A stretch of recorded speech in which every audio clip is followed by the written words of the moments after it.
இந்தியாவுல குறிப்பா தமிழ்நாட்டுல ஊழல் ஒளிந்து விட்டதுன்னு யாராவது ஒருத்தர் சொல்லுங்க. தூங்கிட்டு இருக்கணும், ஒரு 2 மணிக்கு போய் எழுப்போம், ஊழல் ஒளிந்து விட்டதான்னு கேட்போம். ஒளிந்து விட்டதுன்னு சொல்வாரா? அவருக்கு தெரியும் எதற்கெல்லாம் பணம் கொடுத்தால்தான் காரியம் நடக்கும். அரசு அலுவலகமாக இருந்தாலும் சரி, ஒரு தாலுகா ஆபீஸாக இருந்தாலும் சரி, அரசு மருத்துவமனையாக இருந்தாலும் சரி, ஒரு பிறப்பு சான்றிதழ் வாங்குவதற்கு கூட பிறப்பு சான்றிதழ் இருந்து இறப்பு சான்றிதழ் வாங்குற வரையிலையும் அரசு இயந்திரங்கள் அனைத்திலுமே டேபிள் கீழே ஒரு 50 ரூபாயோ 100 ரூபாயோ கொடுத்தா தான் காரியம் நடக்கும். இல்லாவிட்டால் காரியம் நடக்காது. இப்படித்தானே மக்கள் புரிந்து வைத்திருக்கிறார்கள். அப்ப இந்த பல்வேறு வடிவங்கள்ல ஊழல் இருக்கிறது அல்லவா? இந்த ஊழல் வாடையிலிருந்து நபிகள் நாயகம் ஸல்லல்லாஹு அலைஹி வஸல்லம் அவர்கள் முற்றிலும் விலகியவர்கள். பொதுமக்களின் சொத்தை பாதுகாத்த பாதுகாவலர் நபிகள் நாயகம் ஸல்லல்லாஹு அலைஹி வஸல்லம் அவர்கள். ரசூலுல்லாஹ்வுடைய ஆட்சியினுடைய மாடல் என்ன? மக்களின் பொருளாதாரமா? அது அவர்களுக்கு தான் செலவு செய்யப்பட வேண்டும். மக்களின் பொருளாதாரத்தை உரியவர்கள் அல்லாமல் வேறு யாருக்கும் சென்றடைந்து விடக் கூடாது. அதில் கண்ணும் கருத்துமாக நபிகள் நாயகம் ஸல்லல்லாஹு அலைஹி வஸல்லம் அவர்கள் இருந்தார். ஊழலின் வாடை கூட படாத வகையில் அடுத்தவர்களின்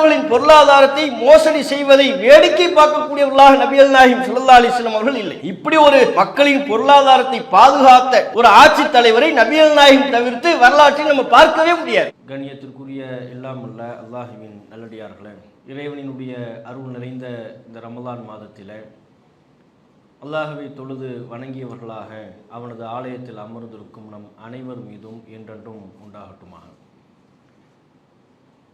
ரமலான் மாதத்தின் முதல் ஒரு வார காலகட்டத்திற்குண்டான நபிகள் நாயகம் ஸல்லல்லாஹு அலைஹி வஸல்லம் அவர்களின் ஆட்சி முறையை பற்றி விளக்கும் வகையில் அன்னலாரின் ஆட்சி முறை என்கிற தலைப்பில் தொடராக இது நாள் வரையிலையும் சில செய்திகளை அறிந்து கொண்டோம். நேற்றைய தினம் நபிகள் நாயகம் அவர்கள் ஒரு மிக பெரிய நிலப்பரப்பிற்கு மன்னராக இருந்த போதிலும் தமது தனிப்பட்ட வாழ்க்கையில் எவ்வளவு எளிமையை கடைபிடித்தார்கள், ஆடம்பரங்களை தவிர்த்தார்கள் என்பது பற்றிய சில செய்திகளை பார்த்தோம். தான் உண்ணும் உணவாக இருந்தாலும் உடுத்தும் ஆடையாக இருந்தாலும் அனைத்திலும் நபிகள் நாயகம் ஆடம்பரத்தை தவிர்த்தார்கள். சாமானிய மக்கள் எதை உண்ணுவார்களோ அதையே நபிகள் நாயகம் உண்டார்கள். சாமானிய மக்களின் வாகனம் எதுவோ அதுதான் ஆட்சியாளர் நபிகள் நாயகம் அவர்களின் வாகனமாக இருந்தது. சாமானிய மக்களினுடைய வீடு எப்படியோ அதுதான் நபிகள் நாயகம் ஸல்லல்லாஹு அலைஹி வஸல்லம் அவர்களின் வீடாக இருந்தது. இந்த எளிமையான வாழ்க்கையை நபிகள் நாயகம் ஸல்லல்லாஹு அலைஹி வஸல்லம் அவர்கள் தேர்வு செய்ததற்கு என்ன காரணம்? அல்லாஹ்வின் தூதர் நினைத்திருந்தால் ஒரு மிக வசதி வாய்ப்பான வாழ்க்கையை வாழ்ந்திருக்க முடியும். இன்றைக்கு இருக்கக்கூடிய உலக பணக்காரர்கள் எவ்வளவு சொகுசான வாழ்க்கையை வாழ்ந்து கொண்டிருக்கிறார்களோ அதைவிட பன்மடங்கு சொகுசான வாழ்க்கையை நபிகள் நாயகம் ஸல்லல்லாஹு அலைஹி வஸல்லம் அவர்களால் வாழ்ந்திருக்க முடியும். காரணம், அந்த அளவிற்கு அரசு கருவூலத்தில் ஏராளமான சொத்துக்கள் இருந்தது. கருவூலத்தின் சாவிகள் அனைத்தும் நபிகள் நாயகம் ஸல்லல்லாஹு அலைஹி வஸல்லம் அவர்களிடம்தான் இருந்தது. அவங்க தானே முடிவெடுக்கணும். கருவூலத்திலிருந்து யாருக்கு கொடுக்க வேண்டும், யாருக்கு எவ்வளவு கொடுக்க வேண்டும், யாருக்கு கொடுக்க தேவையில்லை, எல்லாவற்றையும் முடிவு செய்யக்கூடிய அதிகாரம் ஒரு மன்னராக, ஒரு ஆட்சி தலைவராக நபிகள் நாயகம் ஸல்லல்லாஹு அலைஹி வஸல்லம் அவர்களிடம்தான் இருந்தது. அப்போ அனைத்து கருவூலங்களும் அந்த கருவூலங்களை நிர்வகிக்கக்கூடிய முடிவு செய்யக்கூடிய உரிமையும் நபிகள் நாயகத்திடம் இருந்தும் இந்த எளிமையான வாழ்க்கையை நபிகள் நாயகம் ஏன் வாழ்ந்தார்கள் என்று பார்த்தால் அதற்கு நாம் விடை தேடினால் அதற்கு கிடைக்கக்கூடிய ஒரே பதில், நபிகள் நாயகம் ஸல்லல்லாஹு அலைஹி வஸல்லம் அவர்கள் ஊழல் அறியாத உத்தமர். மக்களின் சொத்துக்கு ஆசைப்பட மாட்டார்கள். அடுத்தவர்களின் பொது சொத்தில் நபிகள் நாயகம் ஸல்லல்லாஹு அலைஹி வஸல்லம் அவர்கள் கை வைக்க மாட்டார்கள். ஊழல் என்பது இன்றைய காலகட்டத்தை பொறுத்தவரையிலையும் இன்றைய அரசியல் வாழ்க்கையில் ஊழலும் அரசியலும் பிரிக்க முடியாத ஒன்று. அரசியல் என்றாலே அதில் ஊழல் மலிந்து கிடப்பதை நாம் பார்க்கிறோம். எல்லாவற்றிலையும் மோசடிகள் நிறைந்து இருக்கிறது. சர்வ சாதாரணமாக சிறிய விவகாரத்திலிருந்து பெரிய விவகாரம் வரையிலையும் அரசு சம்பந்தப்பட்ட அனைத்து துறைகளிலேயும் ஊழல் புரையோடி போயிருப்பதை நம்ம பார்க்குறோம். ஒரு ரேஷன் கடைக்கு போனாலும் சரி, அங்கிருந்து ஆரம்பிக்கக்கூடிய ஊழல், நாடாளுமன்றம் வரையிலையும் ஊழல் என்கிற அந்த விஷயம் மிகைத்து நிற்பதை நாம் பார்க்க முடியும். அரசியலுக்கு வருகிற எந்த ஒரு அரசியல்வாதியாக இருந்தாலும் துவக்கத்தில் ஒரு பெரும் முழக்கத்தை முன்வைப்பார். நான் ஊழலை ஒழிக்க போகிறேன் அப்படின்னு சொல்வார். எனக்கு நீங்கள் வாக்கு செலுத்துங்கள், என்னை ஆட்சியாளராக தேர்வு செய்யுங்கள், நாங்கள் ஊழலை முற்றாக ஒழித்து விடுவோம் என்று அவர்கள் பல்வேறு விதமான முழக்கங்களை இடுவார்கள். எல்லா ஆட்சியாளர்களும் சொல்லி வைத்தார் போல் ஊழலை ஒழிப்பேன் என்று சொல்வார்கள். காங்கிரஸ் ஆட்சி காலத்தில் அண்ணா ஹசாரேன்னு ஒருத்தர் வந்தார், ஊழலை ஒழிக்க போறார். இப்போ என்ன ஆனார்? ஊழல் இந்தியாவிலிருந்து முழுவதுமாக துடைத்து எறியப்பட்டு விட்டதா தெரியலை. அப்போ ஊழலை ஒழிக்க போகிறோம் என்று சொல்லி ஏராளமான நபர்கள் நமது நாட்டிலே புறப்பட்டு வருகிறார்கள். எல்லா ஆட்சியாளர்களும் சொல்லி வைத்தார் போல் ஊழலை ஒழிப்பேன் என்கிறார்கள். அப்போ யார் தான் ஊழலில் ஈடுபடுறது? ஊழலில் ஈடுபடக்கூடியவர்கள் யார்? மக்களின் பொது சொத்தை அபகரிப்பவர்கள் யார்? மக்களுக்கு சொந்தமான பொதுவான அந்த பணத்திலிருந்து கையாடல் செய்யக்கூடியவர்கள், முறைகேடு செய்யக்கூடியவர்கள் யார்? இது மக்கள் மத்தியில் விடை தெரியாத ஒரு கேள்வியாக இருக்கிறது. சர்வசாதாரணம் அந்த லஞ்சம், ஊழல் இதுவெல்லாம் நீங்கள் யார்கிட்ட கேட்டாலும் இன்றைக்கு உள்ள காலம் எப்படி மாறிவிட்டது? ஆட்சியாளர்கள் என்ன சொல்லுவாங்க? நாங்கள் ஊழல் செய்யவில்லைன்னு யாருமே சொல்ல மாட்டாங்க. நீங்கள் செய்யவில்லையான்னு அடுத்த கட்சியை பார்த்து கேட்பாங்க. நீங்கள் ஊழல் செய்யவில்லையா? உங்களினுடைய வண்டவாளங்களை சொல்லவா? உங்கள் மீது சுமத்தப்பட்டிருக்கிற ஊழல் குற்றச்சாட்டுக்களை சொல்லவா என்று அடுத்தவர்களை நோக்கி விரல் நீட்டக்கூடிய வகையில்தான் நாங்கள் ஊழல் செய்யவில்லை என்று இன்றைக்கு எந்த ஆட்சியாளர்களும் சொல்வதில்லை, எந்த கட்சிக்காரர்களும் சொல்வதில்லை. நீங்கள் ஊழல் செய்வதில்லையா என்று எதிர்கேள்வியை எழுப்பி அதற்கு உரிய பதிலாக ஆக்கி விடுகிறார்கள். அப்படின்னா என்ன? ஊழல் சர்வ சாதாரணமாக சகஜமாக மக்களால் ஏற்றுக்கொள்ளப்பட்ட ஒரு அம்சமாக மாறிவிட்டது. மக்கள்கிட்ட இன்னைக்கு அது ஒரு பெரிய பிரச்சனையா இல்லையே. மக்களின் பொருளாதாரத்தை சூறையாடுகிறார்கள். மக்களிடமிருந்து வரியாக வசூலிக்கப்படுகிற பொருளாதாரத்தை வீணடிக்கிறார்கள், பால்படுத்துகிறார்கள், மோசடி செய்கிறார்கள் என்பதை தெரிந்தும் கண்டும் காணாமல் இருக்கிறார்கள் என்று சொன்னால் அதற்கு என்ன காரணம்? ஊழல் யார்தான் செய்யலை? ஊழல் இல்லாத தலைவர், ஊழல் செய்யாத கட்சிகளெல்லாம் இன்றைக்குள்ள காலகட்டத்தில் பார்க்க முடியாது. இன்றைக்குள்ள அரசியலில் இது சர்வசாதாரணம் என்கிற லெவலில் மக்களினுடைய மனநிலையும் வந்து விட்டது. அப்படியான ஒரு காலகட்டத்தில் தான் நாம் வாழ்ந்து கொண்டிருக்கிறோம். சமீபத்திய பத்திரிகைகளில் கூட நீங்கள் பார்த்துருப்பீங்க, ஊழல் நம்ம நினைக்கிறது இந்த 50 ரூபா டேபிளுக்கு அடியில் 50 ரூபா வாங்குறது, இப்போ பைக் ஓட்டிட்டு ஹெல்மெட் இல்லாமல் போனோம்னா அவர்கிட்ட ஒரு 50 ரூபா வாங்குறது, இந்த வடிவத்தில் மட்டும் இல்லை, 50, 100, 1000, 2000 இதை தாண்டி கோடிக்கணக்கிலையும் ஊழல் இருக்கிறது. சமீபத்தில் பத்திரிகையில் வெளியான செய்தி, 2014ஆம் ஆண்டிலிருந்து ஒரு 10 வருட காலம் 2024 வரையிலும் இந்த 10 வருட காலத்தில் மத்திய அரசு 25 லட்சம் கோடி வாரா கடன்களை இனிமேல் இந்த கடன் பணங்கள் வரவே வராது என்று சொல்லி தள்ளுபடி செய்து விட்டார்கள். எவ்வளவு? 1 கோடி 2 கோடி இல்லை, 100 கோடி 1000 கோடி இல்லை, 25 லட்சம் கோடி. 1 லட்சம் 2 லட்சம் கோடிங்கிற மாதிரி 25 லட்சம் கோடி மொத்தமாக 10 வருஷத்தில் 2014 இருந்து 24 வரையிலையும் 10 வருடத்தை பூர்த்தி செய்வதற்கு உள்ளான அந்த காலகட்டத்திலேயே மத்திய அரசால் 25 லட்சம் கோடி கடன் தொகை தள்ளுபடி செய்யப்பட்டிருக்கிறது. சரி, தள்ளுபடி பண்ணிட்டாங்கல்ல, யாருக்கு தள்ளுபடி செஞ்சுட்டாங்க? கொடுக்க வேண்டாம்னு சொல்லி விவசாயிகள் கடன் வாங்கியிருக்கிறாங்களே, அது இந்த தள்ளுபடியில் விவசாயிகள் வர்றார்களா? இல்லை, விவசாயிகள் கிடையாது. பிள்ளைகளுடைய கல்விக்காக வேண்டி வங்கியில் அலைவென்று அலைந்து கடன் வாங்கியிருப்பார்களே, அந்த பெற்றோர்களினுடைய கடன் இதில் வருமா? வராது. சும்மா ஒரு சின்ன அளவில் வீடு கட்டுறதுக்காக வேண்டி வங்கியில் போய் கடன் வாங்கியிருப்பானே, அந்த வீடு கட்டுவதற்குரிய கடன் இதில் வருமா? வராது.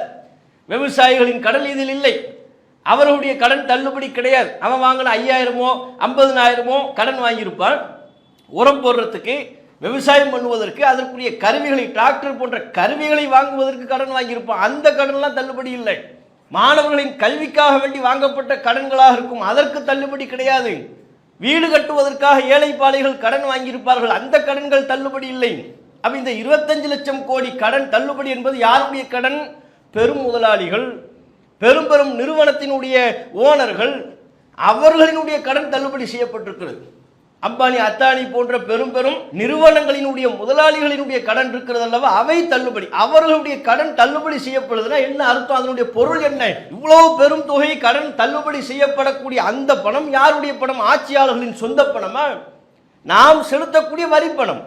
சாமானிய மக்கள் தங்களுடைய ரத்தத்தை சிந்தி, உழைப்பாக சிந்தி அவர்கள் சம்பாதிக்கக்கூடிய பொருளாதாரத்திலிருந்து நேரடியாகவும் மறைமுகமாகவும் அரசு பல்வேறு வகையில் நம்மிடமிருந்து வரியை வசூலிக்கிறார்கள் அல்லவா, அந்த வரி பணத்திலிருந்து தான் இத்தகைய பெரும் முதலாளிகளுக்கு 25 லட்சம் கோடி கடன்களை தள்ளுபடி செய்கிறார்கள். அந்த பக்கம் தள்ளுபடி பண்ணிட்டு நம்மிடமிருந்து வாங்குகிறார்கள், நம்மிடமிருந்து வசூலிக்கிறார்கள். அப்ப நம்மிடமிருந்து வரியாக வசூலிக்கப்படக்கூடிய பொருளாதாரம் நமக்கே பல்வேறு வகையில் தேவை உள்ள வகையில் செலவு செய்வதற்குரிய சூழல் இருந்தும் அவை செய்யப்படாமல் இருப்பதற்கு இந்த ஊழலும் இந்த முறைகேடும் இந்த மோசடியும் தான் அடிப்படை காரணம். இப்படி பல வடிவங்களில் ஊழல், பொதுமக்களினுடைய சொத்தை கையாளல் செய்யக்கூடிய, பொதுமக்களினுடைய பணத்தை அவர்களுக்கு செலவிடாமல் வெவ்வேறு வகையில் பண முதலாளிகளுக்கு செலவு செய்யப்படக்கூடிய சூழல் இன்றைய அரசியல் சூழல்ல சர்வ சாதாரணமாக நம்ம பார்க்கணும். ஒரு பிறப்பு சான்றிதழ் வாங்க போகணும், எல்லோருமே பற்றிருப்போமா இல்லையா? இந்தியாவில் குறிப்பாக தமிழ்நாட்டில் ஊழல் ஒளிந்து விட்டதுன்னு யாராவது ஒருத்தரை சொல்லுங்க. தூங்கிட்டு இருக்கணும், ஒரு 2 மணிக்கு போய் எழுப்போம், ஊழல் ஒளிந்து விட்டதான்னு கேட்போம். ஒளிந்து விட்டதுன்னு சொல்வாரா? அவருக்கு தெரியும் எதற்கெல்லாம் பணம் கொடுத்தால்தான் காரியம் நடக்கும். அரசு அலுவலகமாக இருந்தாலும் சரி, ஒரு தாலுகா ஆபீஸாக இருந்தாலும் சரி, அரசு மருத்துவமனையாக இருந்தாலும் சரி, ஒரு பிறப்பு சான்றிதழ் வாங்குவதற்கு கூட, பிறப்பு சான்றிதழிலிருந்து இறப்பு சான்றிதழ் வாங்குற வரையிலையும் அரசு இயந்திரங்கள் அனைத்திலுமே டேபிள் கீழே ஒரு 50 ரூபாயோ 100 ரூபாயோ கொடுத்தா தான் காரியம் நடக்கும், இல்லாவிட்டால் காரியம் நடக்காது. இப்படித்தானே மக்கள் புரிந்து வைத்திருக்கிறார்கள். அப்ப இந்த பல்வேறு வடிவங்களில் ஊழல் இருக்கிறது அல்லவா? இந்த ஊழல் வாழையிலிருந்து நபிகள் நாயகம் ஸல்லல்லாஹு அலைஹி வஸல்லம் அவர்கள் முற்றிலும் விலகியவர்கள். பொதுமக்களின் சொத்தை பாதுகாத்த பாதுகாவலர் நபிகள் நாயகம் ஸல்லல்லாஹு அலைஹி வஸல்லம் அவர்கள். ரசூலுல்லாஹ்வுடைய ஆட்சியினுடைய மாடல் என்ன? மக்களின் பொருளாதாரமா? அது அவர்களுக்கு தான் செலவு செய்யப்பட வேண்டும். மக்களின் பொருளாதாரத்தை உரியவர்கள் அல்லாமல் வேறு யாருக்கும் சென்றடைந்து விடக்கூடாது. அதில் கண்ணும் கருத்துமாக நபிகள் நாயகம் ஸல்லல்லாஹு அலைஹி வஸல்லம் அவர்கள் இருந்தார்கள். ஊழலின் வாடை கூட படாத வகையில் அடுத்தவர்களின் பொருளாதாரத்தை மோசடி செய்வதை வேடிக்கை பார்க்கக்கூடியவர்களாக நபிகள் நாயகம் ஸல்லல்லாஹு அலைஹி வஸல்லம் அவர்கள் இல்லை. இப்படி ஒரு மக்களின் பொருளாதாரத்தை பாதுகாத்த ஒரு ஆட்சி தலைவரை நபிகள் நாயகம் தவிர்த்து வரலாற்றில் நம்ம பார்க்கவே முடியாது. எந்த அளவுக்கு ரசூல் ஸல்லல்லாஹு அலைஹி வஸல்லம் அவர்கள் பாதுகாத்திருக்கிறாங்க. அல்லாஹ்வின் தூதர் அவர்கள் திருக்குரான் வாயிலாகவே மக்களுக்கு எச்சரிக்கை செய்தார்கள். இந்த அதிகாரிகளுக்கு பணம் கொடுத்து காரியத்தை சாதிப்பது, இதை பண்ணாதீங்கன்ட்டாங்க. எவ்வளவு தெளிவான வார்த்தை! குர்ஆன் வாயிலாகவே எச்சரிக்கை செய்தார்கள். அதிகாரிகளுக்கு பணம் கொடுத்து அடுத்தவர்களின் பொருளாதாரத்தை அபகரிக்கக்கூடிய நோக்கத்தில் இந்த வேலையை நீங்கள் செய்யாதீர்கள். திருக்குரான்ல 2வது அத்தியாயம் 188வது வசனம் அல்லாஹ் சொல்கிறான். நபிகள் நாயகம் இந்த வசனத்தை சொல்லி மக்களுக்கு இந்த சட்டத்தை சொல்கிறார்கள். வலா தஅக்குலு அம்வாலக்கும் பைனக்கும் பில் பாத்தில், உங்களுடைய பொருளாதாரத்தை தவறான முறையில் உண்ணாதீர்கள். மக்களினுடைய அடுத்தவர்களுடைய பொருளாதாரத்துக்கு நீங்க ஆசைப்படாதீங்க. அதெல்லாம் ஊழல், அதெல்லாம் மோசடி பொருளாதாரத்திற்கு நீங்கள் ஆசைப்படாதீர்கள், அதை நீங்கள் உண்ணாதீர்கள்.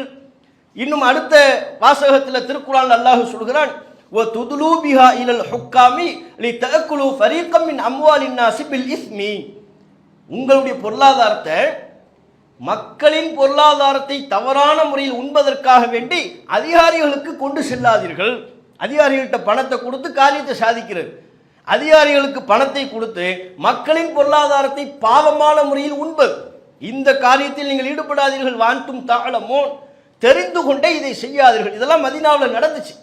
அல்லாஹ்வின் தூதர் இதை குறிப்பிடுகிறார்கள் என்றால் இதனுடைய பொருள் என்ன? மதீனாவில் யார்கிட்ட அதிகாரம் இருக்கோ, யார் மக்களை நிர்வகிக்கிறார்களோ அவர்கள்ட்ட எதையாவது கொஞ்சத்தை கொடுத்து ஏனைய பிற மக்களினுடைய பொருளாதாரத்தை பாவமான முறையில் உண்பது, மோசடி செய்வது, ஊழல் செய்வது, இது நடைபெற்றதை நபிகள் நாயகம் ஸல்லல்லாஹு அலைஹி வஸல்லம் அவங்க பார்த்தாங்க. திருக்குர்ஆன் மூலமாக இதனை கண்டித்தார்கள். இது கூடாது என்று சொல்ல ஊழலுக்கு எதிரான சாட்டையை நபிகள் நாயகம் சுரட்டினார்கள்.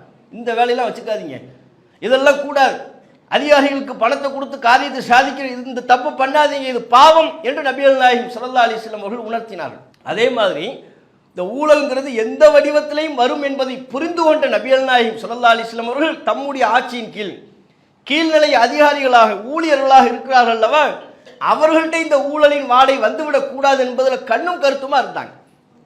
புகாரில 7174வது செய்தி 7174, நபிகள் நாயகம் ஸல்லல்லாஹு அலைஹி வஸல்லம் அவங்க ஜக்காத்து பொருட்களை வசூலிப்பதற்காக வேண்டி ஒருவரை அனுப்பி வைக்கிறாங்க. பனு அசத் என்கிற குலத்தை சார்ந்த இப்னுல் உத்துபியா, வேற அறிவிப்பில் இப்னுல் உத்துபியான்னு வருது.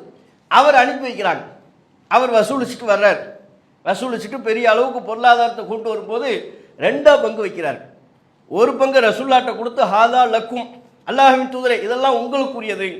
இன்னொரு பங்கை தனியாக பிரித்து ஹாதா உஹுதி அலி, இது எனக்கு மக்கள் அன்பளிப்பாக தந்தார்கள். ரசூல்லா தான் அவரை வசூல் பிரதிநிதியாக நியமிக்கிறாங்க. மக்களின் தரக்கூடிய சதக்கா ஜக்காத்தை எல்லாம் வசூலித்து வருகிறார். 2 பங்கா பிரிக்கிறார். ஹாதா லக்கும், இது தாங்க உங்களுக்குரியது, அரசுக்கும் தந்தாங்க. ஓ ஹாதா உஹுதி அலி, இந்த பங்கு எனக்குன்னு மக்கள் தந்தது, எனக்கு அன்பளிப்பாக தந்தாங்க அப்படின்னு பிரித்து வைக்கிறார். பிரித்து வச்ச உடனே நபிகள் நாயகம் ஸல்லல்லாஹு அலைஹி வஸல்லம் அவங்க கடும் கோபம். ரசூலுல்லாஹ் கோபம் வந்து மக்களுக்கு ஏதும் ஒரு செய்தியை சொல்ல வேண்டும் என்றால் மக்களையெல்லாம் வர சொல்லுங்க, மிம்பருக்கு வர சொல்லுங்கன்றுவாங்க, பள்ளிக்கு வர சொல்லுங்க எல்லாத்தையும் அப்படின்ட்டுவாங்க. அது போன்று சொல்லிவிட்டார்கள். எல்லா மக்களை பள்ளிக்கு வர சொல்லுங்க. மெம்பரில் ஏறிட்டாங்க. மெம்பரில் ஏறி அல்லாஹுவை ஹம்து ஸலவாத் ஓதி அல்லாஹுவை போற்றி புகழ்ந்து அதற்கு பிறகு ஒரு செய்தியை, இவருடைய இந்த செயல் தொடர்பான ஒரு செய்தியை நபிகள் நாயகம் ஸல்லல்லாஹு அலைஹி வஸல்லம் அவங்க எச்சரிக்கை செய்தாங்க.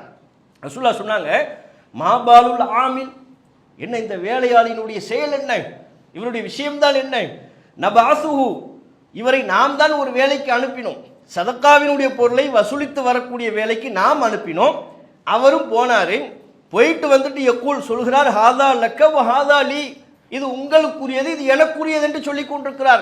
ஃபஹல்லா ஜலசஃபி பைத்தி அபீஹி வ உம்மிஹி ஃபயன்துரு ஐயுஹ்தா லஹு அம்லா, இவர் தன்னுடைய தாய் வீட்டிலேயோ தந்தை வீட்டிலேயோ உட்கார்ந்து பார்க்கட்டும், அப்போது இவருக்கு அன்பளிப்பு கிடைக்கிறதா என்று பார்ப்போம் என்று நபிகள் நாயகம் ஸல்லல்லாஹு அலைஹி வஸல்லம் அவர்கள் கோபம் கொப்பளிக்க கடும் வார்த்தைகளை பயன்படுத்துகிறார்கள். என்ன சொல்லிக்கிட்டு இருக்கிறார், நம்ம அனுப்பி வைக்கிறோம் வசூலிச்சுட்டு வாங்கன்னு சொல்லி மக்கள் பொருளாதாரத்தை வசூலிக்க அனுப்பி வச்சா, அனுப்பி வச்சுக்கிட்டு அவரே பங்கு வைக்கிறார், இது உங்களுக்கு இது எனக்குங்கிறார். அவருக்கு அன்பளிப்பாக கொடுத்தவர் ரசூலுல்லாஹ் மெம்பரில் சொல்கிறாங்க, அவருக்கு அன்பளிப்பாக கொடுத்ததுங்கிறார். எங்கே அவர் அப்பா வீட்டில் உட்காரட்டும், அவங்க அம்மா வீட்டில் உட்கார்ந்துக்கிட்டு இருக்கட்டும், அப்போ இவரை தேடி அன்பளிப்பு வந்து கொடுக்குறாங்களான்னு பார்ப்போம். என்ன அன்பளிப்பு, உங்களுக்கு எதற்கு அன்பளிப்பு தர வேண்டும், இந்த கண்டனத்தை ரசூலுல்லாஹ் தெரிவிக்கிறாங்க. உங்களுக்கு எதுக்கு அவர் அன்பளிப்பு தர்றார், நீங்கள் ஜக்காத்தை வசூலிக்கிறீர்கள், அந்த வேலையில் ஒரு அதிகாரி, கிட்டத்தட்ட ஒரு அதிகாரி ரேஞ்சில் நீங்கள் இருக்கிறீங்க, அதிகாரி ரேஞ்சில் இருக்கின்ற பொழுது உங்களுக்கு பொருளாதாரத்தை தருகிறார்கள், அன்பளிப்பு என்று சொல்லி தருகிறார்கள் என்றால் நீங்கள் உங்கள் வேலையில் குறைபாடுகளை ஏற்படுத்த வேண்டும், அவர் தரக்கூடியவற்றை குறைத்து கணக்கு காட்ட வேண்டும். ஜக்காத்தை அவர் 100 ஒட்டகம் தர வேண்டிய இடத்துல 80 அப்படின்னு கணக்கு எழுதுறது, 50 ஒட்டகம் தர வேண்டிய இடத்துல 30, நீங்க 30 தந்தா போதும் கணக்கு எழுதுறது. இந்த மாதிரி ஒரு தீய நோக்கம் கொண்டு உங்களுக்கு தருவதற்கு வாய்ப்பு இருக்கிறது. அப்படி செஞ்சாங்க அர்த்தம் இல்லை, அப்படி தருவதற்கு வாய்ப்பு இருக்கிறது. இந்த பணிக்கு போகும்போது உங்களுக்கு எதுக்கு அன்பளிப்பு தராரு, அன்பளிப்பு தரணும்னா நீங்க வீட்டில் உட்கார்ந்துட்டு இருக்கும்போது உங்க பழக்கத்தில் முஹப்பத்தில் தரதா இருந்தா அதுதானே, பிரியத்தில் நேசத்தின் பேரில் தரதா இருந்தா எங்க இருந்தாலும் தருவாங்கல்ல. கரெக்டாக இந்த வேலைக்கு வரும்போது கணக்கெடுக்க வரும்போது நாங்கள் கிஃப்ட்டு, அந்த நேரத்தில் ஏன் கிஃப்ட் வருது, அந்த நேரத்தில் கிஃப்ட் வந்து அதுக்கு அர்த்தம் வேறுன்னு புரியுதா இல்லையா. அப்போ ரசூலுல்லாஹ் கண்டிக்கிறாங்க, எப்படி இவர் இப்படி சொல்லி கொண்டிருக்கிறார், இதெல்லாம் பண்ணக்கூடாது என்று சொல்லி அங்கே மறுமை தொடர்பான ஒரு எச்சரிக்கையை முன்வைத்தார்கள் என்பதை நம்ம பார்க்கணும். அப்போ ரசூலுல்லாஹ் பாருங்க, ஆட்சியாளராக ஒரு ஸ்ட்ரிக்டான ஆட்சியாளராக இருக்கிறாங்க, ஊழலுக்கு எதிராக மோசடிக்கு எதிராக மக்கள் பணத்தில் பொது சொத்தில் கை வைப்பதற்கு எதிராக சாட்டையை சுழற்றக்கூடிய ஆட்சியாளராக ரசூலுல்லாஹ் இருக்கிறாங்க. மக்கள் பணம், ஏழை எளியவர்களுக்கு செல்ல வேண்டிய பணம், அதில் கை வைப்பதை நான் வேடிக்கை பார்த்துக்கிட்டு இருக்க மாட்டேன், மக்களுக்குரியது கரெக்டாக வரணும். அந்த நேரத்தில் உங்களுக்கு அன்பளிப்புன்னு சொன்னால் அது ஏற்றுக்கொள்ளப்படாது, அந்த அன்பளிப்பை நீங்கள் பெறக்கூடாது, அதை மீறி நீங்கள் பெறுவீர்கள், ஆனால் அதுவும் பொது பணம் தான், உங்களுக்குரியது அல்ல, நீங்கள் ஏதோ கணக்கை மாற்றி காட்டுவதற்காக வேண்டிய தீய நோக்கத்தில் உங்களுக்கு தரப்படுகிறது என்று நபிகள் நாயகம் ஸல்லல்லாஹு அலைஹி வஸல்லம் அவங்க சொல்லி அந்த அந்த டேபிளுக்கு கீழே உள்ள டீலிங் வாங்கல, அண்டர் டேபிள் டீலிங், இந்த வேலையை வைத்துக் கொள்ளக்கூடாதுங்கிறாங்க. அப்போ எப்பேற்பட்ட ஊழலுக்கு எதிரான ஒரு கண்டனத்தை ரசூலுல்லாஹ் பதிவு செய்கிறாங்கன்னு பாருங்க. இதே போல முஸ்லீமில் பதிவு செய்யப்பட்ட ஒரு செய்தி, ஹைபர் யுத்தம். அந்த யுத்தத்தில் ஒருத்தர் கொல்லப்படுறார். சஹாபாக்கெல்லாம் அவரை பற்றி ஃபுலானுன் ஷஹீத் அப்படிங்கிறாங்க, அவர் ஷஹீத்பா, அவர் ஷஹீத் அப்படிங்கிறாங்க. நபிகள் நாயகம் ஸல்லல்லாஹு அலைஹி வஸல்லம் அவர்களுக்கு வரும்பொழுது இந்த செய்தி வரும்போது ரசூலுல்லாஹ் சொல்கிறாங்க, இல்லை அவர் ஷஹீத் கிடையாதுங்கிறாங்க. சஹாபாக்கள் சான்றளிக்கிறார்கள் அவர் ஷஹீத், உயிர் தியாகி என்று. நபிகள் நாயகம் சொல்கிறார்கள், இல்லை அவர் ஷஹீத் அல்ல. ஏன், கல்லா இன்னி ரஐதுஹு ஃபின்னாரி, அவரை நான் நரகத்தில் பார்த்தேன். யாரு, எல்லோரும் சஹாபாக்கள்லாம் யார் ஷஹீத் என்று சொல்கிறார்களோ அவர் குறித்து நபிகள் நாயகம் சொல்றாங்க, கல்லா இன்னி ரஐதுஹு ஃபின்னார், நான் அவரை நரகத்தில் பார்த்தேன். என்ன காரணத்தினால, ஃபி புர்தத்தின் அலைஹா அவ் அபாஅத்தின், ஒரு போர்வையை எடுத்துக்கொண்டதற்காக அவர் நரகத்தில் இருப்பதை நான் பார்த்தேன். போரில் வெற்றி கிடைத்த கனிமத்து பொருள், அதில் போர்வையும் இருக்கிறது.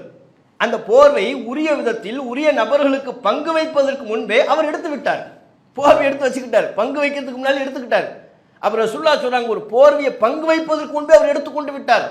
ஆகையினால் அவரை நான் நரகத்தில் பார்த்தேன், அவரை ஷஹீத் என்று சொல்லாதீர்கள் என்று நபிகள் நாயகம் ஸல்லல்லாஹு அலைஹி வஸல்லம் அவங்க சொன்னாங்கங்கிற செய்தியை முஸ்லீம்ல பார்க்கணும். இதே கருத்தில் அமைந்த புகாரில் அமைந்த மற்றும் ஒரு செய்தி, 4234. இதே ஹைபரில் நடக்குது. ஹைபர் யுத்தம், அதில் வெற்றி கிடைக்கிறது. அப்போ சஹாபாக்கள் சொல்கிறாங்க, நாங்கள் தங்கமோ வெள்ளியவோ நாங்கள் அடையவில்லை. இன்னமா கனிம்னா அல் பக்கர ஒல் இபில ஒல் மத்தா, நாங்கள் ஒட்டகத்தையும் மாட்டையும் ஆட்டையும் கனிமத்து பொருட்களாக பெற்றுக்கொண்டோம். அந்த கனிமத்து பொருட்களை பெற்றுக்கொண்டு வந்தோம். அப்போ ரசூலுல்லாஹ்வினுடைய ஒரு பணியாளர், அவர் பேர் மிதஅம். மிதஅம் என்பது அவருடைய பெயர். ரசூலுல்லாஹ்வுடைய ஒட்டகத்தில் சரக்கு ஏற்றுறது, பொருளை ஏற்றுறது இறக்குறது, இந்த வேலையை பார்த்துக்கிட்டு இருந்தார். அவர் ரசூலுல்லாஹ்வுடைய ஒட்டகத்திலிருந்து பொருளை இறக்குறாரு அல்லது ஏற்றுறார். ஏதோ ஒரு பணியில் ஈடுபட்டு கொண்டிருக்கும் பொழுது எங்கிருந்தோ ஒரு அம்பு வந்து விட்டது. எங்கிருந்தோ வந்த அம்பு நபிகள் நாயகத்தின் பணியாளர் மிதஅம் என்பவரை தாக்கிவிட்டது. அம்பு அவரை தாக்கிருச்சு, மௌத்தாயிட்டார். மௌத்தான உடனே மக்கள்லாம் ஃபகாலன் நாசு, மக்கள் எல்லாம் சொன்னார்கள், ஹனி அன் லஹு அஷ்ஷஹாதா, தோ இது ஷஹாதத்து கிடைச்சிருச்சு இவருக்கு. பாருங்க, எங்கிருந்தோ வந்த அம்பு இவரை தாக்கி விட்டது. எதிரிகள் தான் அடிச்சிருப்பாங்க, நம்ம யுத்தம் முடிச்சுட்டு திரும்பி போறோம், அப்ப எதிரிகள் யுத்தத்தில் கொண்டதற்கு சமம், ஆகவே இவருக்கு ஷஹாதத்து கிடைத்து விட்டது என்று மக்கள் நாங்கள் பேசிக்கொண்டோம். இது நபிகள் நாயகம் ஸல்லல்லாஹு அலைஹி வஸல்லம் அவர்களுக்கு தகவல் வந்த பொழுது நபிகள் நாயகம் ஸல்லல்லாஹு அலைஹி வஸல்லம் அவங்க சொன்னாங்க, பல் இல்லை, இவர் ஷஹீத் கிடையாது, ரசூலுல்லாஹ்வுடைய பணியாளர் தான் மிதஅம், இவர் ஷஹீத் அல்ல. வல்லதி நஃப்ஸி பியதிஹி, என்னுடைய உயிர் எவன் கைவசம் உள்ளதோ அந்த இறைவன் மீது ஆணையாக, இன்ன ஷம்லத்த அல்லதி அஸாபஹா யௌம ஹைபர் மினல் கனாயிம் லம் துஸிபுஹால் மகாசிம், கனிமத்தில் கிடைத்த பொருட்கள், ஹைபரில் கனிமத்தாக கிடைத்த பொருட்களில் பங்கு வைக்கப்படுவதற்கு முன்பே ஒரு போர்வையை இவர் எடுத்துக்கொண்டு விட்டார். மிதஅம் என்பவர் ரசூலுல்லாஹ்வுடைய பணியாளர். அவர் ஒரு போர்வை எடுத்துக்கொண்ட காரணத்தினால இவர் நரகத்தில் இருக்கிறார், நரகத்தில் கொழுந்து விட்டறியக்கூடிய நரகத்தில் இருக்கிறார் என்று நபிகள் நாயகம் ஸல்லல்லாஹு அலைஹி வஸல்லம் அவங்க சொன்னாங்க. இப்படி சொன்ன உடனே இன்னொருத்தர் வர்றாரு, 2 வாரம் எடுத்துக்கிட்டு வர்றார். நான் இந்த ரெண்டையும் பங்கு வைக்கிறதுக்கு முன்னாலே எடுத்துட்டேன் அப்படின்னாரு. பங்கு வைக்கிறதுக்கு முன்னாலே இப்போ இந்த வாரம் எடுத்துட்டியா, நரகத்து நெருப்பினாலான வார் அப்படின்ன உடனே இந்தாங்க சொல்லி போட்டார். இந்தாங்க, யாருன்னு தெரியல, 60 வர்றாரு, இந்தாங்க 2 வாரு, இதை நான் பங்கு வைக்கிறதுக்கு முன்னாலே எடுத்துட்டியா, இது நரக நெருப்புக்குரியது தான், நரக நெருப்பை தான் கையில் வைத்து கொண்டிருக்கிறாயின்னு உடனே டக்குன்னு கீழே போட்டு போயிட்டார். இது புகாரில் 4234வது செய்தியாக பதிவு செய்யப்பட்டிருக்கு. இப்போ பாருங்க, கனிமத்து பொருட்கள் என்பது ஏழை எளிய மக்களுக்கு போய் சேர வேண்டியது. பொதுமக்களில் கிட்டத்தட்ட அது பொதுமக்களின் சொத்து, தகுதியுடைய மக்களுக்கு பங்கு வைக்கப்படணும். நபிகள் நாயகம் தகுதியுடையவர்களுக்கு பங்கு வைப்பாங்க, போரில் பங்கெடுத்த வீரர்களுக்கு பங்கு வைப்பாங்க. ரசூலுல்லாஹ் பங்கு வைத்ததற்கு பிறகுதான் அது உரிய விதத்தில் போய் சேரும். அப்போ கனிமத்தில் போர் வீரர்களுக்குரியதும் இருக்கிறது, ஏழை எளிய மக்களுக்கு போய் சேர வேண்டிய பொது சொத்தும் அதில் அடங்கி இருக்கிறது. அது ரசூலுல்லாஹ் தான் பிரிப்பாங்க. ரசூலுல்லாஹ் பங்கு வைத்து கொடுப்பதை மூமின்கள் முஸ்லிம்கள் போரில் பங்கெடுத்த வீரர்கள் திருப்திப்படணும், பொருந்தி கொள்ளணும். இது மார்க்கத்தில் நமக்கு சொல்லப்பட்டிருக்கிற ஒரு வரைமுறை. அதில் பங்கு வைக்கப்படுவதற்கு முன்பே ஒருவர் ஒரு பொருளை எடுத்து விட்டால், அது போர்வையாக இருந்தால் கூட அந்த ஊழலை கூட நான் சகித்துக்கொள்ள மாட்டேன் என்று சொல்கிறார் நபிகள் நாயகம் ஸல்லல்லாஹு அலைஹி வஸல்லம். அப்போ ஊழலுக்கு எதிராக ஒரு போர்வையை தவறான முறையில் எடுத்து விட்டால், பொதுமக்களின் சொத்திலிருந்து ஒரு போர்வை பறிபோனால் கூட இவ்வளவு கடும் எச்சரிக்கையை கொடுக்கக்கூடிய ஆட்சியாளராக நபிகள் நாயகம் இருந்திருக்கிறார்கள். இது ரசூலுல்லாஹ்வுடைய ஆட்சி முறை. இன்றைக்குள்ள ஆட்சியாளர்களுடைய முறை என்ன, போர்வை என்ன, பல கோடிகளை திமிங்கலம் போல் விலங்கிக் கொள்கிறார்கள். ஆட்சியாளர்களுக்கே தெரிகிறது, தெரிந்தும் அதை கண்டும் காணாமல் இருக்கிறார்களா இல்லையா? இதில் தான் மோசடி பண்ணணும், அதில் தான் ஊழல் பண்ணணுங்கிற வரையறையே இல்லை. எல்லாவற்றிலையும் மோசடி ஊழல் மிகைத்து விட்டது. அண்மையில் கூட நீங்கள் பாருங்கள், டெல்லியில் ஏஐ ஆர்டிஃபிஷியல் இன்டெலிஜென்ஸ் சொல்லுவாங்கல்ல, அந்த ஏஐ சார்ந்த ஒரு உச்சி மாநாடு நடக்குது. ஏஐனாலே இப்போ எவ்வளோ ஹைடெக்காக வரணும். அந்த உச்சி மாநாட்டில் ஒருத்தர் நின்றுட்டு இருக்கிறார். என்னவா, பொம்மையில் செஞ்ச ஒரு பெரிய விமானம்னு வைங்களேன், ஒரு விமானத்தை வச்சுக்கிட்டு இங்கேருந்து அங்கேருந்து இங்கே ஓடிக்கிட்டு இருக்கிறார். ஏஐ மாநாடு. ஏஐ மாநாட்டில் என்னப்பா, கையில் ஒரு பெரிய விமானத்தை வச்சுக்கிட்டு இங்கேருந்து இங்கே ஓடிக்கிட்டு இருக்கிறாரு. என்ன விமானம், பெரிய ஹைடெக் கருவியில் பண்ணியிருக்கிறாருன்னு பார்த்தா டெர்மாக்குள்ள பண்ணியிருக்கு. அவர் கையில் ஒரு பெரிய சைஸில் வைத்துக்கொண்டு இப்படி சரிக்கிறார். அப்படி சரிகிறது பார்த்தீர்களா, இப்படி சரிகிறது பார்த்தீர்களா, நடுவில் வழி இருக்குதுல்ல, இங்கிருந்து அங்கே விடுறாரு. இது ஏஐ மாநாட்டில் நடக்கிற கூத்து. ஒரு கல்லூரி நிறுவனம் அதை கொண்டு செல்கிறது. விட்டால் நம்ம பிள்ளைங்களே பண்ணிட்டு போயிடுவாங்க. அப்போ இது எங்கள் கல்லூரி நிறுவனம் தயாரித்திருக்கிற பெருமை மிகு பொருள், அதை நாங்கள் காட்சிப்படுத்துகிறோம்னு ஏஐ மாநாடு வரையிலையும் கொண்டு போய் ஏமாத்தி இருக்கிறாங்கன்னா, இதன் பின்னணியில் எவ்வளவு ஊழல் நடந்திருக்கும், எவ்வளவு மோசடி நடந்திருக்கும். தங்களுடைய கல்லூரியை பிரபலியப்படுத்துவதற்கு யார் யாரெல்லாம் பார்த்து இதை கொண்டு போய் காட்சிப்படுத்துறதா இருந்தால் மூளை உள்ள யாராவது இதுக்கு அனுமதி கொடுப்பாங்களா? எப்படி அனுமதி கொடுக்குறாங்க?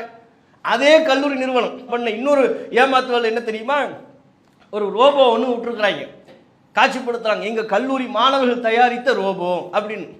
அது வருது, அந்த எல்லாம் பார்த்தா ஆச்சரியப்படுறாங்க, சூப்பராக இருக்க, கை கொடுத்தா அது கை கொடுக்குது, சுத்துனா சுத்துது, குட்டிகரண் அடிக்குனா குட்டிகரண் அடிக்குது, கிட்டத்தட்ட எல்லா வித்தையும் பண்ணுதுன்னு வைங்களேன். குரங்கு வித்த மாதிரி எல்லா வித்தையும் பண்ணுது.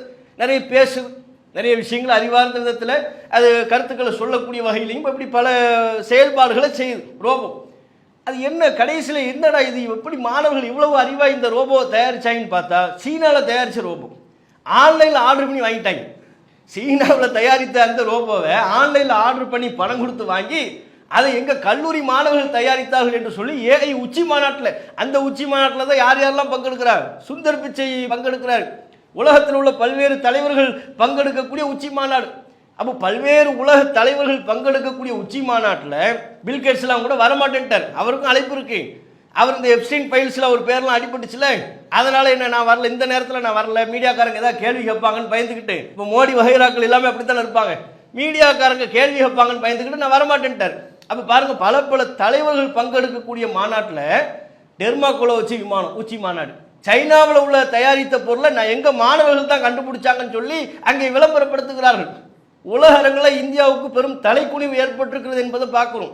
அப்போ இந்த செய்தி நமக்கு எதை சொல்லுது, இதை காட்சிப்படுத்துறதுக்கு போகிறாங்கன்னா பல பேருக்கு பணம் கொடுத்து, அண்டர் டேபிள் சொல்லுவாங்கள்ல, டேபிள் கீழே பல பேருக்கு பணம் கொடுத்து அங்கே போய் பதிவு செஞ்சால் தானே இது சாத்தியம்.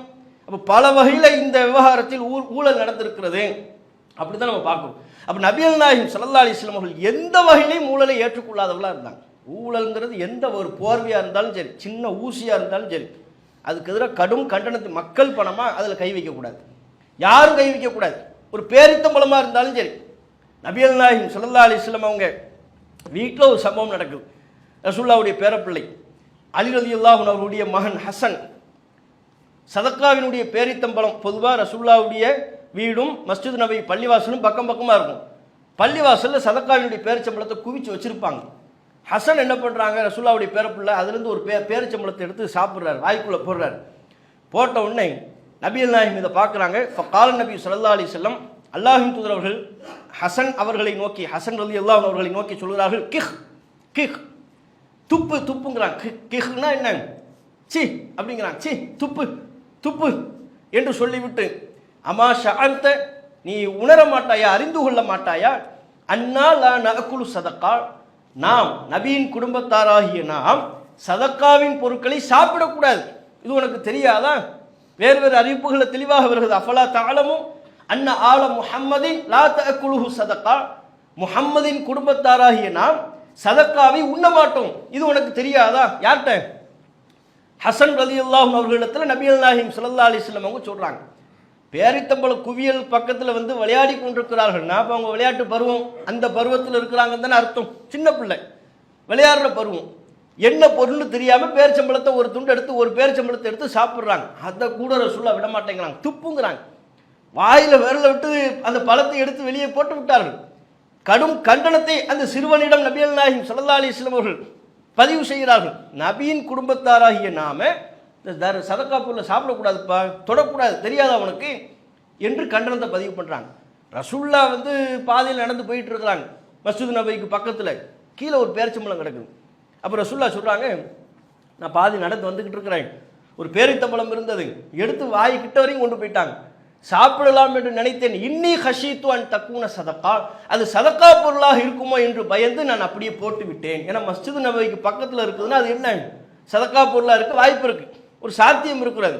அப்போ அது சதக்கா பொருளாக இருந்தால் நபியோ நபியின் குடும்பத்தாரோ சாப்பிடக்கூடாது, அன்பளிப்பாக இருந்தால் சாப்பிடலாம். அன்பளிப்பு என்பது ஒரு பிரியத்தின் பேரில் கொடுப்பது, சதக்கா என்பது தர்மம் என்பது இறக்கப்பட்டு கொடுக்கிறது. ஏழ்மை நிலையில் இருக்கிறாங்க, வறியவர்களாக இருக்கிறாங்க அப்படின்னு இறக்கப்பட்டு கொடுத்தா அதுக்கு பேர் சதக்கா. அன்பின் நிமித்தமாக நம்ம கொடுத்தோம்னா அது அன்பளிப்பு. அன்பளிப்பு என்பது யாருக்கும், பணக்காரனுக்கும் கொடுப்பாங்க, செல்வந்தர்களும் கொடுப்பாங்க, ஏழைக்கும் கொடுப்பாங்க. சதக்கா என்பது ஏழைகளுக்கு மட்டும் கொடுக்கப்படுகின்ற ஒன்று. அப்படி ஏழைகளுக்கு மட்டும் இறக்கப்பட்டு கொடுக்கப்படுகிற சதக்கா இருக்கிறது அல்லவா, அது நபியும் சாப்பிடக்கூடாது, நபியின் குடும்பத்தாரும் சாப்பிடக்கூடாது. அது சட்டம், மார்க்கத்தில் அல்லாஹ் அவர்களுக்கு நமக்கு சொல்லப்பட்டிருக்கிற சட்டம். அந்த சட்டத்தின்படி ஒரு பேரிச்சம்பளத்துண்டை சாப்பிட்றத ஹசனுக்கு கண்டிக்கிறாங்க. தான் ஒரு பேரித்தம்பளத்தை எடுக்கிறது, ஆக இது தர்ம பொருளாக இருந்துட்டு என்ன செய்யறது, சாப்பிட மாட்டேங்கிறாங்க.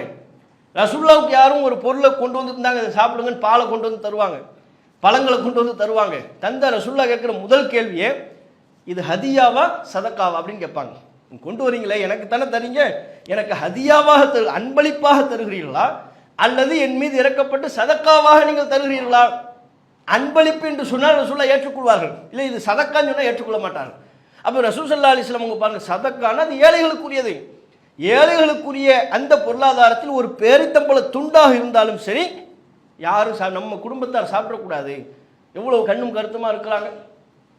இதே மாதிரி ஃபாத்திமா ரலியல்லாஹு அன்ஹா அவங்க ஒரு முறை தம்முடைய கணவர் அலி ரலியல்லாஹு அவங்க இடத்துல சொல்லிக்கிட்டு இருக்கிறாங்க, வீட்டு வேலை பார்த்து கையெல்லாம் காய்ச்சி போச்சு, என்ன செய்த நேரத்தில் கடுமையாக வலிக்குதுங்கிறாங்க.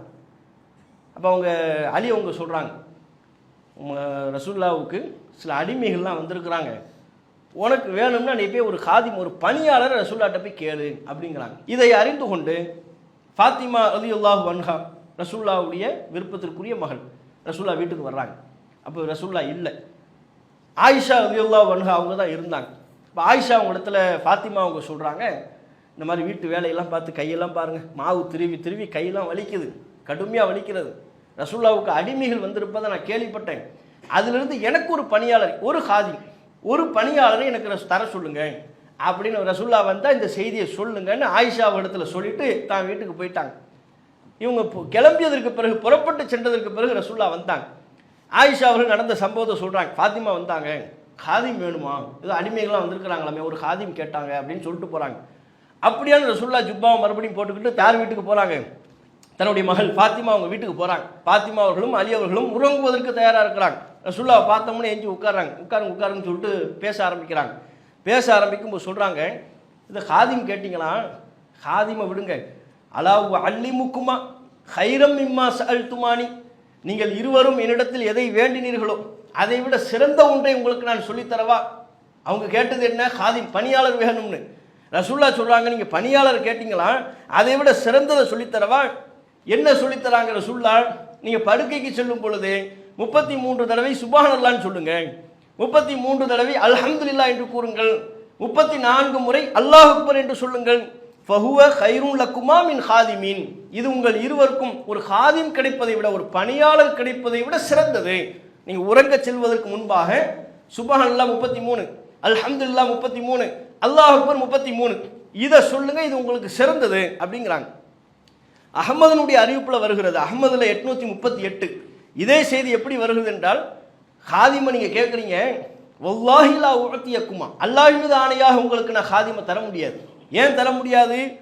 உங்களுக்கு ஹாதிமை தந்துவிட்டு வஅதஉ அஹ்ல சுஃபத்தி தத்துவா புத்துனும், திண்ணை தோழர்கள் வயிறு ஒட்ட, வயிறு நிரம்பாமல் பசியினால வயிறு ஒட்ட சுருங்கி போய் இருக்கிறாங்க, அவங்களெல்லாம் அப்படி வயிறு சுருங்கிய நிலையில் நான் விட முடியுமா? எப்படி கேட்குறாங்க பாருங்க.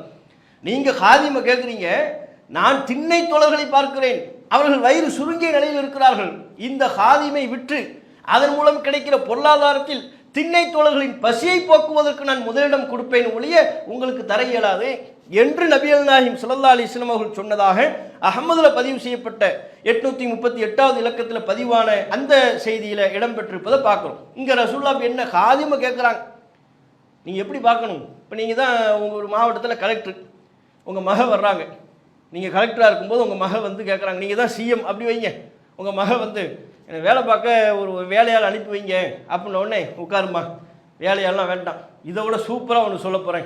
அப்போ அவங்க நினைப்பாங்க, என்ன வேலையாள், ஒரு வேலையாள் வேண்டாம், இதை விட சூப்பர்னா என்னென்னு தெரியலையே நினச்சிக்கிட்டு இருக்கும்போது தூங்கும்போது 33 தடவை சுப்ஹானல்லாஹ், 33 தடவை அல்ஹம்துலில்லாஹ், 34 தடவை அல்லாஹ் அக்பர்னு சொல்லுங்க, நீங்கள் கேட்டதை விட சிறந்ததுண்ணா, அதெல்லாம் எங்களுக்கு தெரியும், அந்த தஸ்பீஹ்லாம் எங்களுக்கு தெரியும், எங்களுக்கு இப்போ நான் என்ன கேட்குறேன், எனக்கு ஹாதிம் வேணும், அதை சொல்லுங்கன்னா, செலவுக்கு 1 லட்ச ரூபா பணம் தாங்கன்னு உங்கள் மகன் கேட்குறாங்க, உங்கள் மகன் கேட்குறாங்க, அதை விட சிறந்ததை சொல்லவா? சொல்லுங்கள், நம்ம 1 லட்ச ரூபா கேட்டோம், நம்ம அத்தா நமக்கு எப்படியும் ஒரு 2 லட்ச ரூபா தருவார் போல இருக்கு, அவர் கொடுக்குற பில்டப்பை பார்த்தா ஒன்றும் இல்லைப்பா, ஒழு செஞ்சுட்டு ஒரு 2 ரக்கா தொழு அப்படின்ன உடனே, போங்கத்தா உங்கள் உங்கள் உங்கள் பேச்சே வேண்டான்ட்டுருவார். 2 ரக்கா தொழுறது எங்களுக்கு தெரியும், 1 லட்ச ரூபாய் தாங்க, எங்களுக்கு செலவுக்கு பணத்தை தாங்க, இதெல்லாம் நடக்கும். ஆனால் அங்கே பாருங்கள், ரசூல் ஸல்லல்லாஹு அலைஹி வஸல்லம் அவங்க இடத்துல ஹாதிமை கேட்குறாங்க.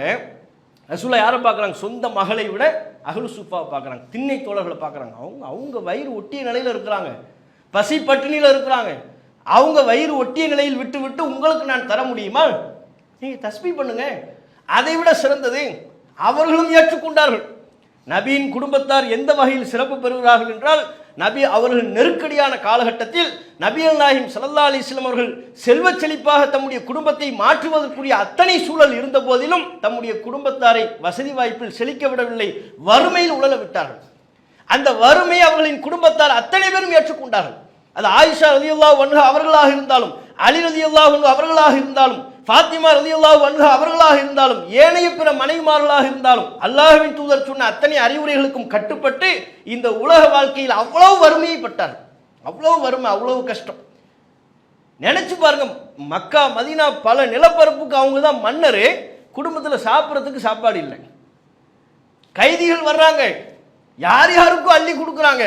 சொந்த மகள் எனக்கு ஒரு பணியாளர் தாங்க, கையை பாருங்க அப்படின்னு சொல்லி கேட்குறாங்க. இல்லை, உனக்கு தர இயலாது, நான் திண்ணை தோழர்களை தான் பார்ப்பேன் என்று சொன்ன அந்த அணுகுமுறை இன்றைக்குள்ள காலகட்டத்தில் நிலைமை என்ன? இப்படியா இருக்கிறது? பதவி பட்டங்கள் எல்லாமே எப்படி செல்கிறது?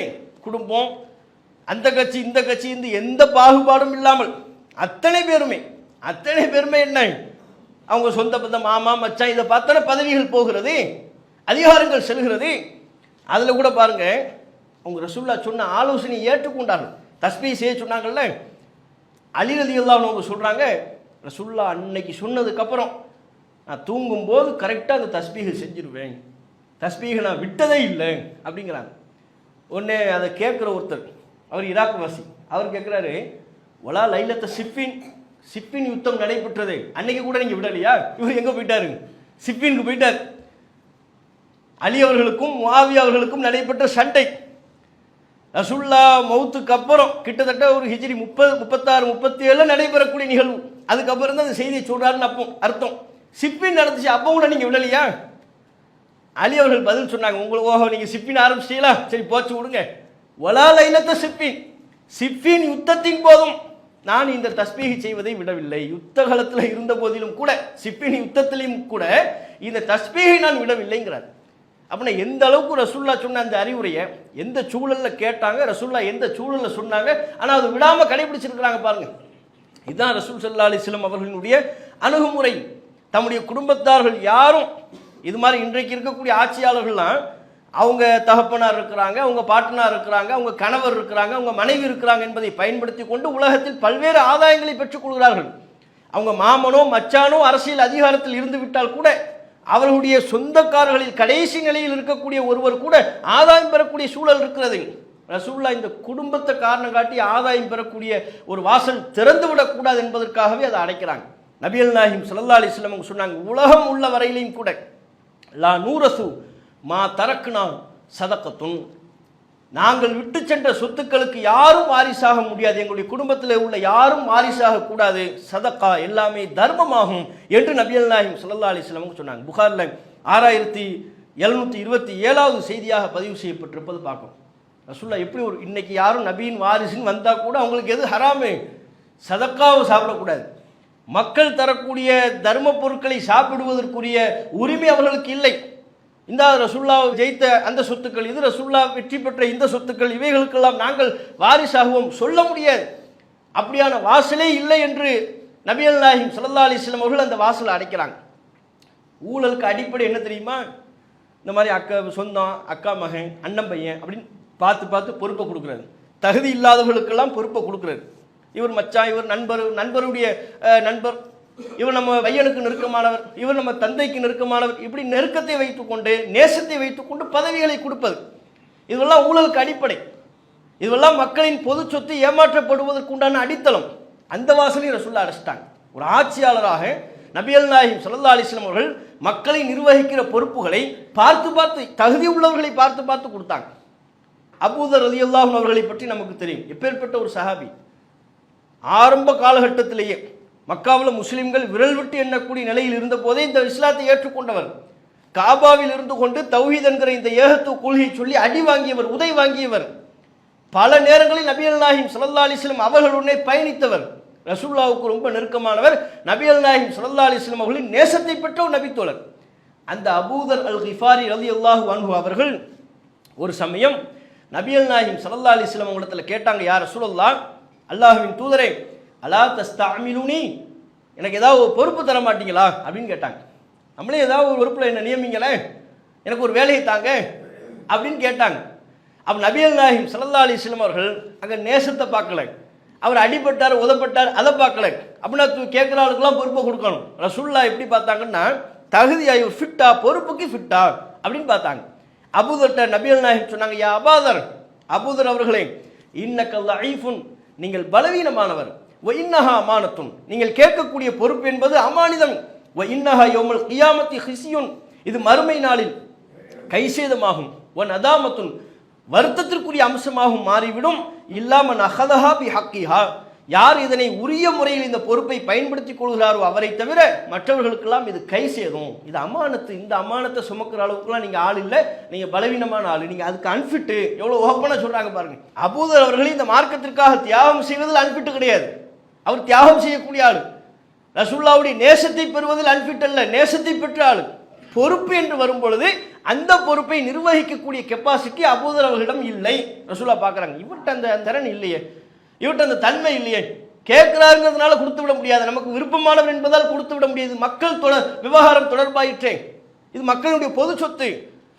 இதில் ஏதாவது அவர் ஏமாற்றப்பட்டு விட்டால், அபூதர் அவர்கள் ஏமாற்றப்பட்டார்னா அதனால இழப்பு யாருக்கு? மக்கள் பொது சொத்து ஏமாற்றப்பட்டுரும்.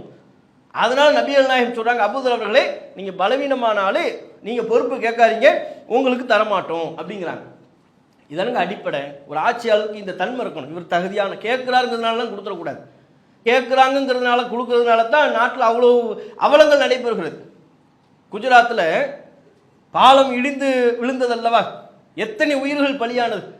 2022 குஜராத்தில் உள்ள மோர்பி நகரில் ஆற்றின் மேல் கட்டப்பட்டிருந்த கேபிள் பாலம் அறுந்து விழுந்ததில் குழந்தைகள், பெண்கள் உட்பட 140 பேர் பலியாயிருக்கிறாங்க. இது எதனால் ஏற்படுது? தகுதியற்றவர்களுக்கு பொறுப்பு கொடுக்கப்படுறது. பாலம் கட்டுறதுக்கு ஒருத்தர் புதுசாக அப்போ தான் அந்த கம்பெனியும் ஓப்பன் பண்ணியிருப்பான். அரசு அதிகாரிகள்கிட்ட தங்களுக்குள்ள நெருக்கத்தை வைத்துக்கொண்டு இந்த கான்ட்ராக்டர் எங்களுக்கு தாங்க, இந்த டீலிங்கை எங்களுக்கு தாங்க, நாங்கள் சூப்பராக பாலம் கட்டுவோன்றுவான். அப்படியா, நீயே வைத்துக்கொள், நெருக்கம் என்கிற காரணத்தினால கொடுப்பாங்க. அதை பார்த்தா தரம் இருக்காது. குஜராத்தில் ஏற்பட்ட பல்வேறு பாலம், இடிந்து விழுந்து பாலம், அதில் பல பேர் மரணம் அடைந்திருக்கிறார்கள். அத்தனை பாலமும் கட்டப்பட்டு 20 வருஷம் ஆயிடுச்சு, 10 வருஷம் ஆயிடுச்சு, இல்லை புதுசான பாலங்க, கட்டி 3 வருஷம் தான் ஆகுது, இடிஞ்சு விழுந்துருச்சு, 21 பேர் பலி. கட்டி ஒரு 2 வருடங்கள் தான் ஆகியிருக்கிறது, 1 வருடம் தான் ஆகியிருக்கிறது. அப்படியான குறைந்தபட்ச காலகட்டத்திலேயே கட்டப்பட்ட புதிய பாலங்கள் இடிந்து விழுந்தது. இந்த அவலம் எல்லா மாநிலங்களிலும் நடக்கிறது நம்முடைய நாட்டில். எதுக்கான என்ன காரணம்? இதில் தகுதியற்றவர்களுக்கு பொறுப்பை கொடுக்கிறது, நெருக்கத்தின் பேரில் பொறுப்பை கொடுப்பது. நபிகள் நாயகம் சொன்னார்கள் அல்லவா, இதா துய்யாத்தில் அமானத்து ஃபன்ததிரி ஸாஆ, அமானிதம் பால்படுத்தப்படுமையானால் மறுமை நாளை நீங்கள் எதிர்பாருங்கள் என்று நபிகள் நாயகம் ஸல்லல்லாஹு அலைஹி வஸல்லம் அவர்கள் சொன்னதற்கு ஏற்ப அமானிதத்தை பேணாதவர்களுக்கெல்லாம் பொறுப்பை அள்ளி கொடுக்குறாங்க ஆட்சியாளர்கள். எனக்கு இவர் தெரிஞ்சவர், என் மனைவிக்கு வேண்டப்பட்டவர், இவர் மச்சானுக்கு வேண்டப்பட்டவர், என் பிள்ளைக்கு வேண்டப்பட்டவர், என் நண்பருக்கு வேண்டப்பட்டவர், இப்படி பொறுப்பை கொடுக்கறதுனால மக்கள் பணம் வீணடிக்கப்படுகிறது, மக்கள் உயிர் அதில் பலியாகக்கூடிய அவலம் ஏற்படுகிறது. அரசு எடுக்கிற டெண்டர் ஃபுல்லாக அப்படித்தானே, ஏலம் என்று சொல்வார்கள், முறையான ஏலமா? டெண்டரில் ஃபுல்லாக ஏலம் எடுக்கிறது யார்? எல்லா அரசு அதிகாரிகளோட தொடர்பில் உள்ளவங்க, நெருக்கமானவர்கள், தங்களுடைய நெருக்கத்தை பயன்படுத்தி கொண்டு தகுதியற்றவர்களாக இருந்தாலும் அவர்களுக்கு அந்த டெண்டர் போய் சேர்ந்துடும். இதையெல்லாம் ரசூலுல்லாஹ் ரொம்ப கவனமாக கவனித்தாங்க.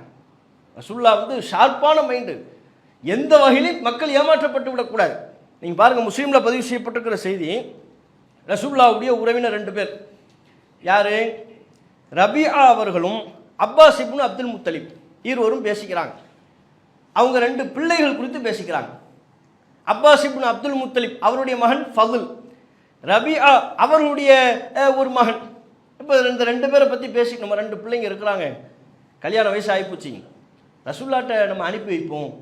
நபிகள் நாயகத்திடம் அனுப்பி வைத்தால் சதக்காவை வசூலிக்கக்கூடிய ஒரு வேலையை கொடுப்பார்.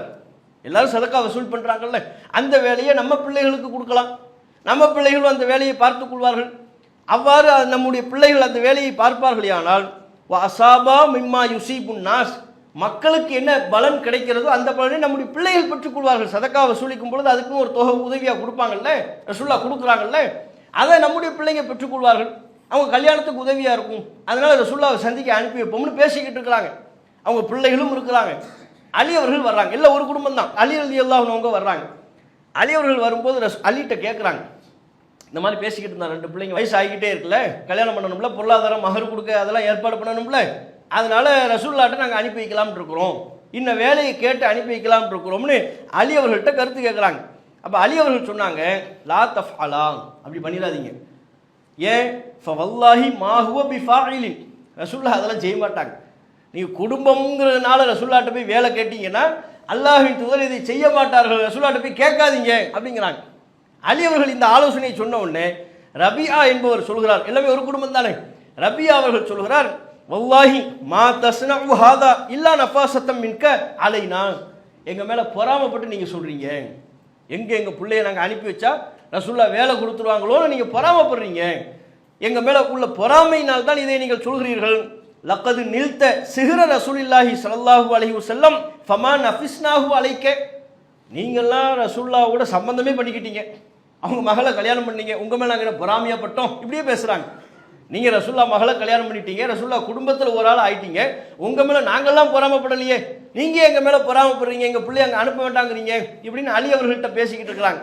அப்போ அலி அவர்கள் சொல்கிறாங்க, அப்படியா அப்படின்னு அனுப்பிடுங்க, நான் பொறாமப்படுறதா நினைக்கிறீங்களா, அர்சிலுஹுமா, உங்கள் விருப்பப்படியே 2 பேரையும் ரசூலுல்லாஹ்ட்ட அனுப்பி வைங்க அப்படிங்கிறாங்க. இருவரும் ரசூலுல்லாஹ்ட்ட போகிறாங்க, இருவரும் ரசூலுல்லாஹ்வை சந்திக்கிறாங்க, வீட்டில் சந்திக்கிறாங்க. ரசூலுல்லாஹ் துஹர் தொழுகைக்காண்டி பள்ளிவாசல்ல இருக்கிறாங்க, இவங்க பொழுதுட்டு ராசல்ல அறையில் ரசூலுல்லாஹ்வுக்காண்டி காத்துக்கிட்டு இருக்கிறாங்க. தொழுகை முடிச்சுட்டு விட்டு ரசூலுல்லாஹ் அறைக்கு செல்லும் பொழுது இருவரும், அங்கே இளைஞர்கள் இருவரும் நிற்பதை பார்த்து இவங்க 2 பேரும் பார்த்துட்டாங்க, காதை பிடிச்சி உள்ளே கூப்பிடுறாங்க, வாங்க உள்ளத்துக்குள்ள ஏதோ மறைச்சி வச்சிருக்கிற மாதிரி தெரியுது, என்னன்னு ஓப்பன் பண்ணுங்க அப்படிங்கிறாங்க. நீங்கள் இருவரும் உள்ளத்தில் மறைத்து வைத்ததை வெளிப்படுத்துங்கள், என்ன விஷயத்துக்கு வந்திருக்கிறீங்க சொல்லுங்க. வந்த விஷயத்தை சொல்றாங்க, யார் ரசூலுல்லாஹ், அந்த அபர்ருன் நாசி வஅவ்ஸலுன் நாசி, நீங்கள் மக்களுக்கு நன்மை செய்யக்கூடியவர், உறவுகளெல்லாம் பேணக்கூடியவர், ஒக்கது பலகுனா நிக்கா, நாங்கள் திருமண வயதை அடைந்து விட்டோம், நீங்கள் மக்களுக்கு கொடுக்குற சதக்கா வசூல் பண்ணக்கூடிய பொறுப்பை எங்களுக்கு தந்தீங்கன்னா நாங்கள் சிறப்பாக செய்வோம், அதில் நீங்கள் மக்களுக்கு என்ன கொடுப்பீங்களோ அதையும் எங்களுக்கு தாங்க, நாங்கள் பலன் அடைந்து கொள்வோம் இப்படின்னு பேச ஆரம்பிக்கிறாங்க. பேச ஆரம்பிக்கும் போது நபிகள் நாயகம் ஸல்லல்லாஹு அலைஹி வஸல்லம் அவங்களுடைய மனைவி அங்கே ஜைனப் ரலியல்லாஹு அன்ஹா அவங்க வாசலில் நிற்கிறாங்க. பேச்சை ஸ்டார்ட் பண்ணவுமே, ஆஹா இந்த பேச்சில் கேட்குறாங்க, சொந்தங்கிறதை வைத்துக்கொண்டு வேலை கேட்குறாங்க, இதில் ரசூலுல்லாஹ்வுக்கு பிடிக்காத. அலி அவர்கள் சொன்ன மாதிரியே திரைக்கு அப்பால் இருந்து கண்டிக்கிறாங்க, இதை பற்றி கேட்காதீங்க, கிளம்புங்க கிளம்புங்கிறாங்க ஜைனப் அவங்க. அதை தெரியாமல் இவங்க பாட்டு பேசிக்கிட்டே இருக்கிறாங்க. பேசணும் ரசூலுல்லாஹ் கொஞ்ச நேரம் அமைதியாக இருந்துட்டு அந்த 2 இளைஞர்கிட்ட சொன்னாங்க, இன்ன சதக்கத்தல்லா தம்பகிலி ஆலி முஹம்மதின், முஹம்மதின் குடும்பத்தாருக்கு சதக்கா பொருட்கள் ஆகுமானது அல்ல. இன்னமாஹி அவுசா ஹுன்னாஸ், இது மக்களின் அசுத்தம். சதக்கா என்பது ஏழைகளுக்கு போய் சேர வேண்டியது, நமக்கு இது அசுத்தம், நாம் இதை பயன்படுத்தக்கூடாது. ஆகவே நீங்கள் இந்த வேலையை கேட்காதீங்க, உங்களுக்கு தர இயலாது என்பதை நபிகள் நாயகம் ஸல்லல்லாஹு அலைஹி வஸல்லம் அவர்கள் முகத்துக்கு நேராக சொன்னாங்க. அதே நேரத்தில் அவர்கள் திருமணத்திற்குரிய ஏற்பாடாக 2 சஹாபி கூப்பிட்றாங்க, மஹ்மியா என்கிற ஒரு நபித்தோழரையும் நௌஃபல் என்கிற நபித்தோழரையும் அழைத்து, இவங்க 2 பேருக்கும் உங்கள் பொண்ணை கொடுக்குறீங்களா அப்படின்னு கேட்குறாங்க. இல்லை ரசூலுல்லாஹ்வுடைய குடும்பம் தானே, அதனால் அவங்களையும் கேட்குறாங்க. மஹ்மியாட்ட கேட்குறாங்க, நீங்கள் இவருக்கு பொண்ணை கொடுக்குறீங்களா, நௌஃபல்கிட்ட கேட்குறாங்க, நீங்கள் உங்கள் பொண்ணை இவருக்கு கொடுக்குறீங்களா, நான் கல்யாணம் கொடுத்து வைக்கிறோம். உடனே நபிகள் நாயகம் ஸல்லல்லாஹு அலைஹி வஸல்லம் அவர்கள் தமக்கென்று இருக்கக்கூடிய பொருளாதாரத்திலிருந்து அவர்களுக்குரிய மகர் ஏற்பாட்டை செய்தார்கள். அவங்க கேட்ட வேலையை கொடுக்கல. எந்த அளவுக்கு நபிகள் நாயகம் ஸல்லல்லாஹு அலைஹி வஸல்லம் அவர்கள் ஊழலுக்கு எதிரான செயல்பட்டுருக்கிறாங்கன்னு பாருங்க. மற்றவங்களுக்குலாம் அள்ளி கொடுத்தாங்க, சொந்த பத்தங்களுக்கு கொடுக்க மறுத்தாங்க. காரணம் என்ன? இது பொதுமக்கள் சொத்து, பொதுமக்கள் சொத்து பொதுமக்களுக்கு. என்னுடைய குடும்பம், என்னுடைய சொந்தம், என்னுடைய மகள், என்னுடைய உறவு என்பதற்காக வேண்டி உங்களுக்கு நான் அள்ளி கொடுத்து விட முடியாது என்பதில் அவ்வளோ பொறுப்புணர்வோடு இருந்தார்கள். இந்த நேர்மை, பொது சொத்தை பயன்படுத்துவதில் இந்த அளவிற்கு கவனம் நபிகள் நாயகம் ஸல்லல்லாஹு அலைஹி வஸல்லம் அவர்களுக்கு இருந்த கவனம் இன்றைக்கு இருக்கக்கூடிய ஆட்சியாளர்களுக்கு இருக்குமேயானால் மக்களின் பொருளாதாரம் பாதுகாக்கப்படும்.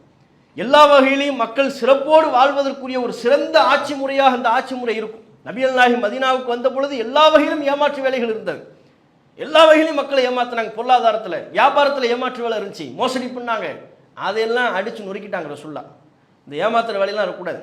ரைடு போவாங்க, அப்பப்போ ரைடு, ஒரு ஆட்சியாளர் அப்படிலாம் ரைடு போகிறத பார்க்க முடியுமா?